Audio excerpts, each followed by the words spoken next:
But yeah, guys, I'm ready to get right into it. Let's do it. So first off, we got Bleach, 1,000-Year Blood War Arc, episode 19, The White Haze. And it's a hard fucking title. Ichigo is deemed ready to return to battle and heads from the royal palace, unaware of the devastation. The Soul Reapers are holding out, and Rukia is learning how to control the recoil of her power. So, Yeah. like we said, the episode starts off in the royal palace. Ichigo's got some fresh new drip, and he's sitting there and he's like, guys, this is a lot of clothes. Why do I need this? And they're like, don't worry, you're gonna need it while you jump and fall like 72,000 stories to the ground. Now I guess we know why like Rukia and Renji and all of them looks like they fixing to go on a ski trip or something. This is why. Yeah, for real. I wasn't expecting him to need all those layers, but they said it's like 20 through 27 layers that exist between the Royal Palace and the Serate. I was a little surprised, but yeah, he looks like he's ready to go skiing. Or at least, or some desert clothes, to be honest with you. Yeah, I mean, it was pretty crazy. He's really dripped out. I think though, didn't Rukia and Renji get sent down by like the power that the Royal Palace uses to go down to the Serate? Yeah, but does it really matter though? I think they have to have it some on regardless, right? Yeah, but they told Ichigo, sorry, you gotta walk, bruh. So I think Rukia and Renji got sent down using some magic bullshit. And he's like, nah, screw this. They were shit. like, yeah, you can flash step down those stairs. And he's like, nah, I'm just gonna take a dive. He's like, that's gonna take a week. I don't have that kind of time. Give me a day and a half. Right. Yeah, especially since he just now found out that the Soul Society was under attack for the last 3 hours. You know, he was really excited. Well, not excited to hear that, but he was ready to go after that. So yeah, he didn't even know the invasion had started, and I didn't realize it only been 3 hours, like 180 minutes to do all this damage is fucking nuts.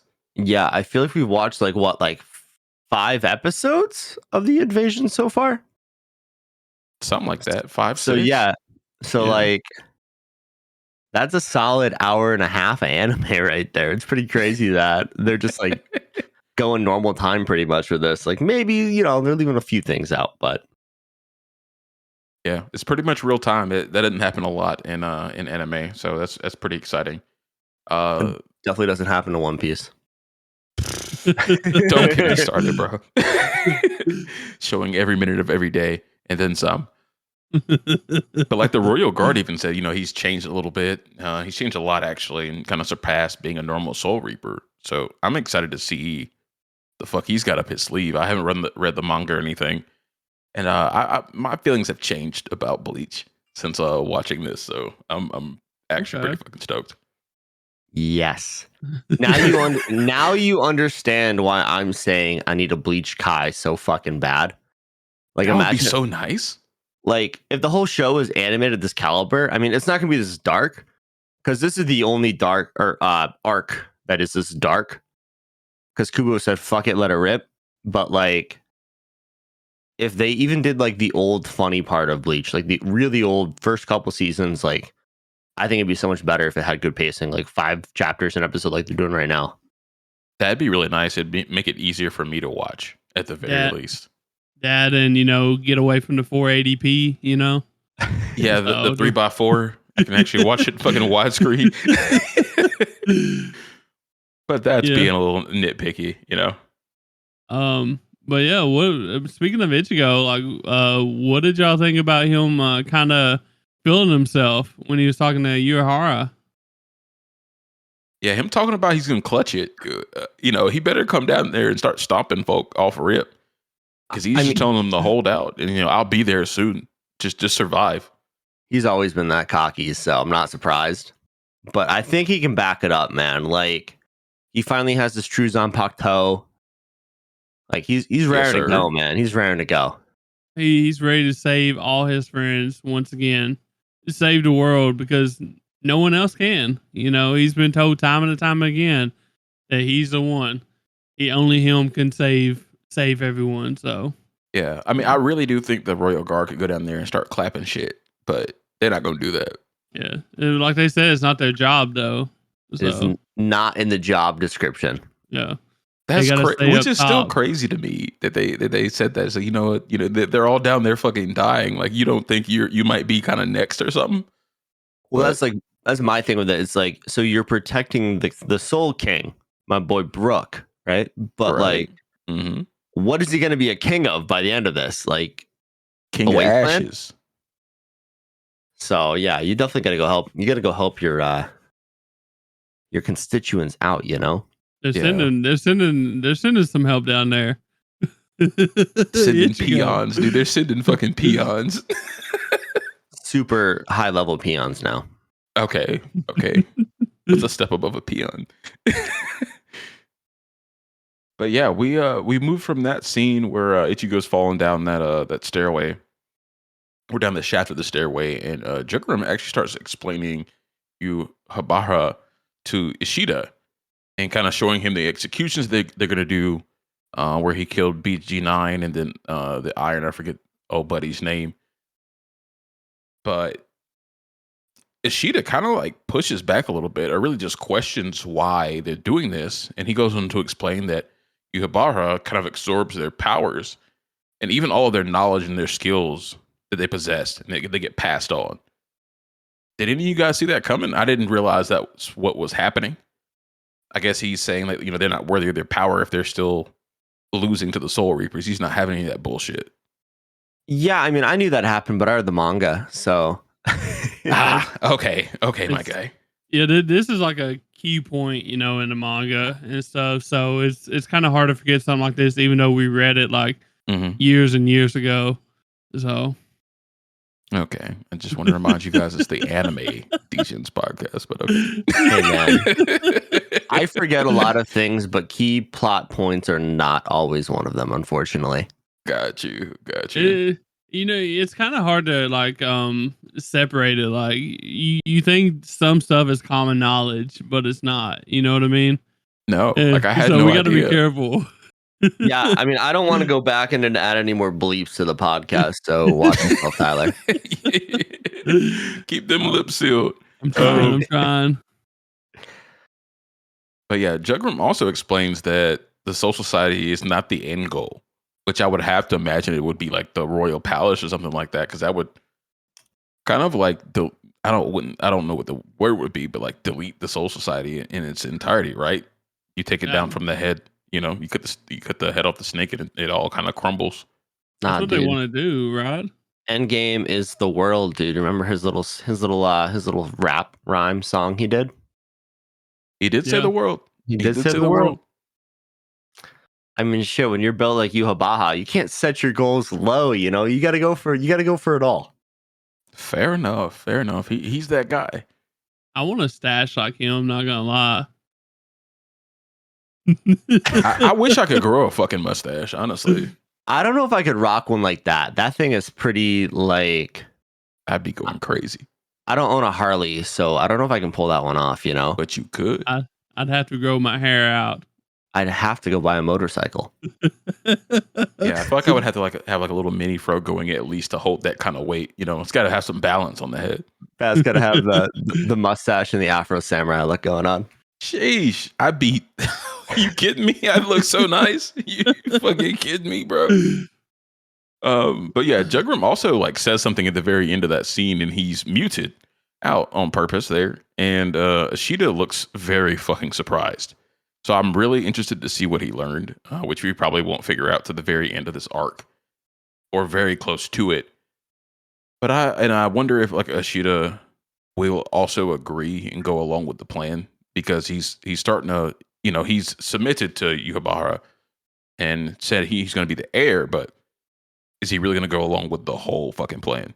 But the thing is, it doesn't matter if he don't want to go along with it or not. Just like Jugram said, did he drink the thing? He gave himself the Yuhabaha. So yeah, and I mean he is the father of all Quincy's, so even without drinking that, I think there was that ability used in the very beginning of the season where a shit ton of Quincy's died. So I think that was our big guy taking some energy while he was waking up. Yeah, but I think that drink just solidifies it even more, right? Is the way I got out of what Drew was saying. So he got that blood in him. Yeah, he's tied. He's locked all the way in at this point. That makes sense. And you got to think too that old Zangetsu was actually the piece of Yuabaha who lived within Ichigo because of his Quincy blood. So like, I know Ichigo didn't drink that shit. Fair enough. Can confirm that one. Completely understand. But you guys want to get right into this Rukia versus Not? Let's do it. Yeah. So Rukia comes down and she can't sense anybody's energy, any of the court guards. So she knows everybody's getting packed up off rip. But then she kind of gets her hand held for a moment there, and she starts getting a little creeped out, which I would have been too. Yeah. Homeboy's kind of a specter type beast. He's fucking terrifying. I mean, yeah, even with the gimp mask on, he's a little terrifying. His Quincy name is Fear, so he's definitely doing work in what he's supposed to be doing. Yeah. I mean, touching your hand, whispering in your ear, but you can't see anyone. That shit's wild, bro. Yeah, you know, he got to be careful. Some people might be into that kind of thing. But yeah, he was kind of throwing fear at Rukia to start, and they're kind of exchanging words. And Rukia asks a question, like, you're trying to make everybody else afraid. What do you fear? Fear not having an effect? I don't think that was the exact answer, but I don't know. She's trying to. I think the whole point of this battle is to kind of explore her new powers, and we got a pretty good look at it. Y'all want to get into it?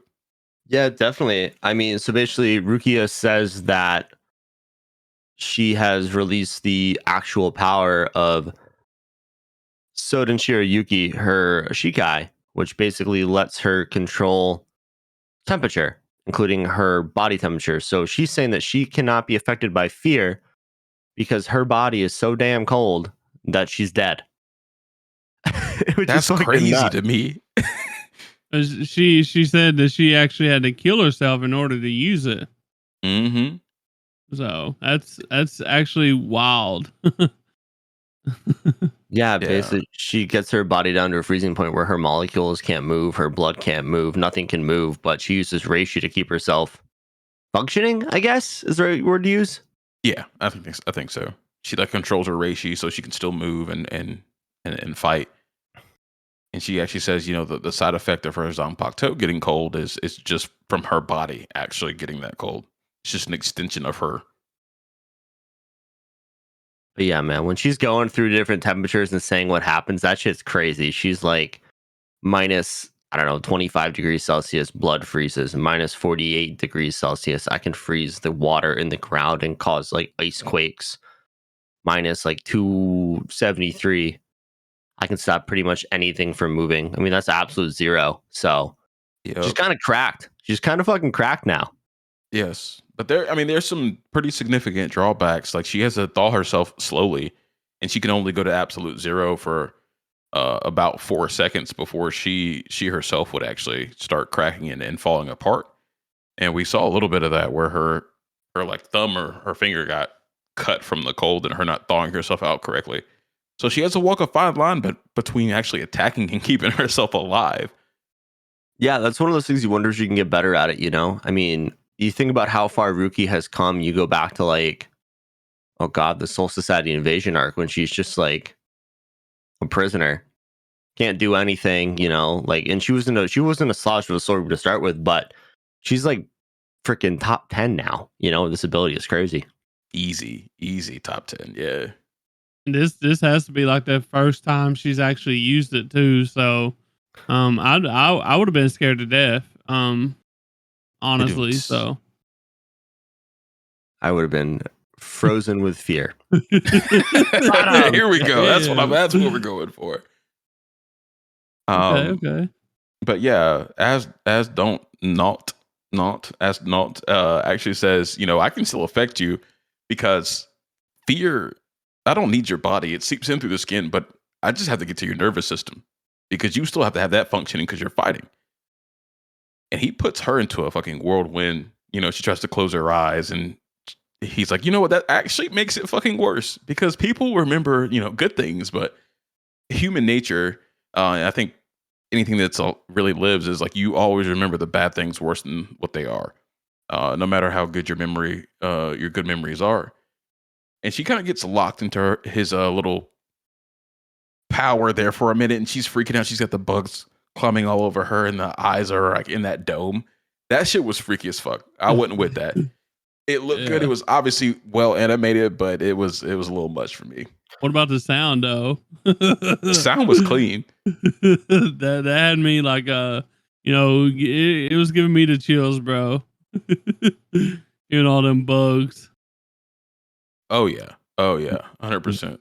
But yeah, to do that, As not had to use his Volston dig, which is like the Quincy version of a Bankai. And basically at that point, he can use that new power. It was Tartar Foras? So they pronounce it as? Which basically he can affect you through your optical nerves, which is fucking nuts. I mean, like, you just got to see the motherfucker and you're done. It's a whole rap. He thought he had it too. Thank God she had that Bankai up her sleeve, dude. But yes, sir. Did you do we want to talk about the flashback really quick? I mean, not a lot happened, but yeah, I think it's important to at least mention it. Yeah, so it's basically a flashback to As not meeting Yuhabaha for the first time. He's in a hospital bed. We're all assuming he's dying. He's on a ventilator, like he's last legs, and that's when Yuhabaha basically gives him the power of himself, like to have this ability. And ever since then, it's the only person he's been afraid of is Yuhabaha. So fuck, man. If he's afraid, the moniker of fear is afraid of a guy. He's scary. Yep. Yeah, he fears to be rebuked by him because he knows it's over at that point. He understands. I think everybody that is a Quincy understands. Like, yeah, if you lose or if the guy ends up not liking you, it's a wrap. Homie's coming for you. But yeah, he bestows the powers on him, and we get what we see now. And like you said, he transformer uses his Tartaforus ability, and then Rukia can't really even touch him with the sword because he says that she has like cold feet, which I don't really completely understand. I don't know if it's her ability that's doing that, or if he meant cold feet isn't like she's actually afraid now. I think it's a little bit of both. I think it's a play on her ability. The dude's kind of dropping some heat with that line, Ooh, I like that. Bars. But yeah, she's in this basically like, I don't know what the hell we're gonna call this, like the fear world. The fear dome. The fear dome. In this like crazy ass dome with like eyes looking at her from every direction, and thank God, Byakuga comes out of nowhere and basically like cuts the fear dome in half and kind of like saves Rukia. Basically just brings her back to her senses a little bit, which is huge because it was going to be a wrap, but he's already going in there. And I thought it was really cool that Asnat was like, "Oh, you're using your Bankai," and he's like, "Oh no, this is just my Shikai, bro. You had my Bankai. This ain't it." Like, I was like, "Damn, Byakuga's out here spitting again." And it's something you saw with a lot of the Soul Reapers. Once Bankais became like a more popular thing in the show, they just relied on them. They didn't really use their Shikais anymore. So right, seeing Byakuga use his Shikai again, which is still fucking broken, good to see. I really enjoyed that.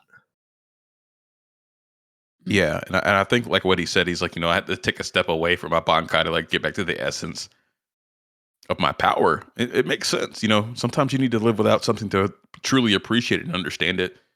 And that was the whole reason. The whole reason that Asnat wanted to fight Rukia is to bring him there, but he wasn't ready for that shit. He didn't know Rukia was that broken. There's no way that he could have known that she's just so overpowered at this point. She's not regular anymore. Yeah, and I thought it was funny that Byakuga thanked him for taking his Bankai away, essentially, because of this. That shit was cold. That shit was cold. Yeah. I mean, Byakuga has always been a cold motherfucker, but that line hit, dude. I was like, oh, that's fucking awesome. It's a wrap for you, my boy. And then like, oh, go for it, Tyler. No, I was just gonna say, and then to add on to the coldness, disrespectfulness, he was just like wanting to fight Byakuga so much, and he's just like, no, I'm not the one gonna kill you, it's her. And I'm like, damn, boy. I'm not even gonna grace you with it, big dog. You're not ready. You can't handle that shit. Yeah, but then we get Ice Princess Rukia pulling out the Bankai, and like she pretty much just eats him like with a wall of ice, and like he ends up saying, "Oh, I'm really afraid. I'm afraid. Is this the end?" And then it's a wrap. It's that cold wall hits him. But what'd you guys think about Rukia's form there when she activated her Bankai? Elsa, yes. Elsa was You beat me to the Frozen joke. Yes. Yo. I can't remember the name of her Bankai, but that shit's awesome, man. She looked that design is so cold. No pun intended. Like that design is awesome. It is. I think it's one of the like best like scenes of the summer, honestly. Yeah. No, it was. I dare call it beautiful. I mean, it was fucking awesome. She just has like that frost all over her, and I mean, even her eyes change colors. It was fucking amazing. And then we had Byakuga actually recognize her as strong, and that really hit Rukia pretty hard. She's like, "Yeah, I got this now. There's nothing to be afraid of. I'm super powerful. I'm ready to go." And as she's trying to cool off, she almost like breaks her own thumb off. And like he's like, "Yeah, you got to be careful." He's like, "That was a magnificent Bankai, but like it's very, very, very perilous. So be careful. Take your time, thoughting yourself out. You don't, there's no reason to swing your sword if you're gonna die." And hopefully that's not any foreshadowing we get, or she really hurts herself using this, but she probably will. There's a reason that they made this Bankai, I think, in this fashion for the storytelling. Oh yeah, I think she's gonna end up in that category with like Shinji and a few other guys of like, hey, you can use your Bankai, but not if there's other people around because, well, you're gonna kill everyone. Yeah, I definitely think so. But it was cool to see Byakuga, like give her some words of encouragement because he's usually pretty harsh, even though Rukia knows like they have a good connection. Yeah, I mean that's probably the first time he's ever acknowledged her for being strong, not just a member of the Kuchiki clan. So, 100%. I know we're a little over time for this episode. Not that it matters too much, but you guys want to talk about the final scene at the Squad 4 dormitory. I guess the temporary first aid station. We had Kusa, Jisuke, and Coachkin being attacked by a Stern Ritter lurking in the darkness. And I really like this scene. And I can't wait till we get into it. And, Kurashiki, or whatever her name is, the little girl with the purple hair, she's pretty much just running out and trying to find medicine and bedding. And she's like, my whole strategy is like, I see something, I just go grab it and I run back. And the other girl's like, oh shit, she should probably not be doing this. And then you know who she is, right? What do you mean? Yeah, the little girl. Yeah. Okay. Who is she? Yeah. Oh, she's a lieutenant under a boy Zaraki Kenpachi. So yeah. Oh, I know that. Yeah. Oh, I was just making sure you knew she was the one that sat on his shoulders all the time. 100%. How could I forget her? Yeah. So that makes Kenny's gonna get mad. Yeah, for sure. You know who I think we're getting next episode based on that? Our fucking boys. Tyler's boys coming back, dude. He's excited. The only thing I got out of this final scene is Kenpachi is coming back, boys. Ichigo's coming. Yes, sir. Kenpachi's coming. The freaking Quincy's need to be trembling in fear right now. That's all Kenpachi's about to go crazy. Don't lay a hand on no girl. It's gonna be a hard rap for you. It doesn't matter anymore, brother. I'm so excited. It made I knew Ichigo was coming back pretty soon, and just see them talking about Kenpachi, I'm just like, it made me more excited than seeing Ichigo. I'm not gonna lie. I think the next episode of Bleach might be like the best one of the season. So, okay, all right, okay, or the best, definitely the best one we've seen yet. Okay, cool. I'm ready for it. Yes, I'm ready to see my boy back. Yeah, and I like the Stone Ritter's powers as well. Like he looks like he can like affect your memory and your vision. That ain't gonna matter. I think it's gonna be. I think it could be a trippy experience at least until Kenpachi shows up. I was gonna say not Kenpachi, dude. That ain't gonna matter. No, we all know Kenpachi doesn't need to see. Yeah, Kenpachi don't need to know who he is. He just knows he needs to whoop his ass. Yeah, no, he's just trying to cut something. Awesome. Well,